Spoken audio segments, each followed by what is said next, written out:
नमस्कार साथियों, स्वागत है आपका एक बार फिर से ज्ञानकृत क्लासेस में। पिछली वीडियो में हमने बात की थी मध्यकालीन धार्मिक आंदोलनों के बारे में। आज इस वीडियो में हम बात करेंगे भारत में यूरोपियों का आगमन और इसी के साथ भारत का आधुनिक इतिहास यानी मॉडर्न हिस्ट्री भी शुरू होती है। तो चलिए वीडियो को शुरू करते हैं। भारत में यूरोपीय जो शक्तियाँ थी यानी जो यूरोपीय लोग थे, उनके आगमन का उद्देश्य जो था वो व्यापारिक गतिविधियाँ करना था। लेकिन धीरे धीरे इन्होंने यहाँ पर अपनी राजनीति पकड़ भी मजबूत कर ली और बाद में यहाँ पर शासन करने लग गए। भारत में सबसे पहले जो यूरोपीय आए वो थे पुर्तगाली, और पुर्तगालियों के बाद आए डच, फिर डचों के बाद आए अंग्रेज और अंग्रेजों के बाद आए फ्रांसीसी। अगर हम बात करें कि भारत में जो पुर्तगाली है वो कब आए, तो वो आए 1498 ईस्वी में। उसके बाद डच ईस्ट इंडिया कंपनी की स्थापना होती है 1602 ईस्वी में। फिर अंग्रेजी ईस्ट इंडिया कंपनी का गठन होता है 1600 ईस्वी में, और जो फ्रांसीसी होते हैं वे 1664 ईस्वी में भारत आते हैं। चलिए अब बात करते हैं भारत में पुर्तगालियों के आगमन के बारे में। जैसा कि मैंने आपको कहा कि यूरोपियों में सबसे पहले पुर्तगाली भारत आए, और जो सबसे पहला पुर्तगाली भारत आया उसका नाम था वास्को डी गामा।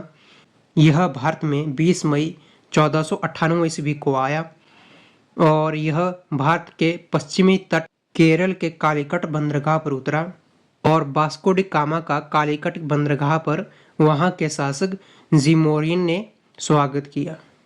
इसके अलावा वास्को डी गामा ने ही भारत और यूरोप के बीच समुद्री मार्ग की भी खोज की। इसी के साथ पुर्तगालियों ने 1503 ईस्वी में कोचीन यानी केरल में अपनी पहली फैक्ट्री, जिसे व्यापारिक कोठी भी कहा जाता है, वो स्थापित की। और पुर्तगालियों का भारत में सबसे पहला जो गवर्नर हुआ वह था फ्रांसिस्को डी अल्मेडा। इसके अलावा अल्फांसो द अल्बुकर्क भारत में दूसरे पुर्तगाली गवर्नर हुए। इन्होंने 1510 ईस्वी में गोवा पर विजय प्राप्त की और फिर गोवा को अपनी राजधानी बनाया। जैसा कि मैंने कहा कि पुर्तगालियों ने गोवा को अपनी राजधानी बनाया 1510 ईस्वी में, और पुर्तगालियों ने भारत पर 1961 ईस्वी तक शासन किया। चलिए अब आगे बात करते हैं डच्चों के बारे में। पुर्तगालियों के बाद भारत में डच आए यानी नीदरलैंड के लोग। पहला जो डच यात्री था वो था कार्नेलिस डी हाउटमैन, जो 1596 ईस्वी में भारत आया। इसी के साथ डच्चों ने भारत में 605 ईस्वी में मसूलीपट्टम आंध्र प्रदेश में अपनी पहली फैक्ट्री स्थापित की, और मसूलीपट्टम का किला भी इन्हीं के द्वारा यानी डच्चों के द्वारा बनाया गया।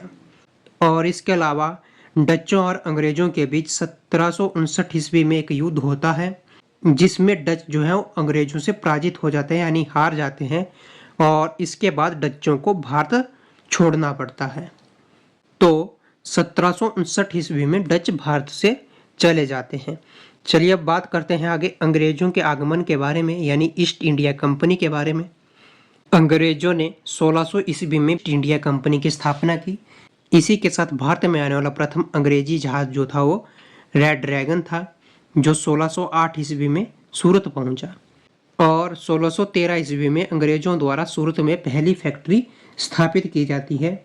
इसके बाद वे मद्रास, बम्बई, कलकत्ता में भी अपने व्यापारिक केंद्र खोलते हैं, और सूरत में अंग्रेजों को फैक्ट्री लगाने की इजाज़त जहांगीर द्वारा दी गई थी। चलिए अब आगे बात करते हैं अंग्रेजों द्वारा लड़े गए कुछ प्रमुख युद्धों के बारे में। इसमें हम 2 युद्धों की बात करेंगे क्योंकि ये युद्ध बहुत महत्वपूर्ण है। पहला है प्लासी का युद्ध, जो 1757 ईस्वी में होता है, और यह युद्ध अंग्रेजों और बंगाल के नवाब सिराजुद्दौला के बीच होता है। और इस युद्ध में अंग्रेजी सेना का जो नेतृत्व है वो रॉबर्ट क्लाइव करते हैं, जो कि आगे चलकर बंगाल के पहले गवर्नर भी बनते हैं। और इसी युद्ध के बाद बंगाल में अंग्रेजों की पकड़ मजबूत हो जाती है। इसके अलावा जो दूसरा युद्ध है वो है बक्सर का युद्ध, जो 1764 ईस्वी में हुआ। यह युद्ध अंग्रेजों और बंगाल के नवाब मीर कासिम, अवध के नवाब शुजाउद्दौला और मुगल शासक शाह आलम द्वितीय के बीच होता है, और इस युद्ध को जीतने के बाद अंग्रेज बंगाल, बिहार और उड़ीसा पर अपना नियंत्रण स्थापित कर लेते हैं। चलिए अब आगे बात करते हैं भारत में फ्रांसीसियों के आगमन के बारे में।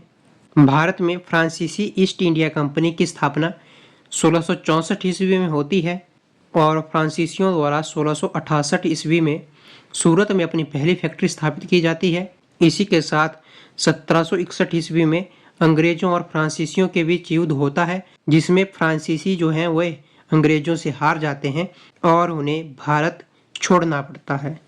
इसी के साथ इस टॉपिक के बारे में इतना ही। मिलते हैं अगली वीडियो में। अगली वीडियो में हम बात करेंगे ईस्ट इंडिया कंपनी के गवर्नर, गवर्नर जनरल और वाइसराय के बारे में। तो मिलते हैं अगले वीडियो में, तब तक के लिए सीखते रहिए, पढ़ते रहिए। जय हिंद, जय भारत।